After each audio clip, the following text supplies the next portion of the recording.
আসলে আমার আল্লাহ পাক কি বলেছে জানো? কোরআনের মধ্যে ঘোষণা দিছে ইন্নাল্লাহমা সাবিরিন, অর্থাৎ আমি ধৈর্যশীল ব্যক্তিদেরকে পছন্দ করি। যারা ধৈর্য ধরে থাকবে তাদের মধ্যে প্রচুর জ্ঞান আছে।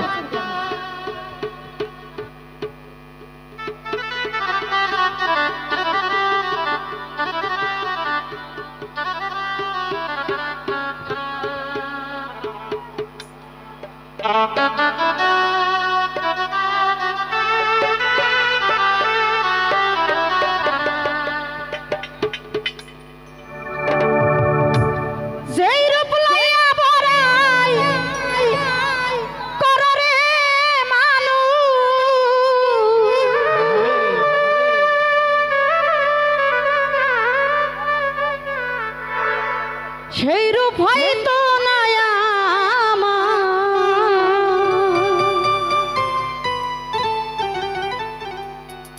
ও জানি সুন্দরের অহংকার একদিন ভাঙবে রে তোমার। এটা কিন্তু সত্য কথা, সত্যি একদম সত্যি। যাদের দেখবেন একটু চেহারা সুন্দর, বাবা ভাবেই থাকা যাবে না, কিন্তু মানুষ বোঝে না কালো যে একদম জগতের আলো, কালো মানুষ খাঁটি। তো সেখান থেকে জাহাঙ্গীর রানার একটি গান,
কথাটা বলি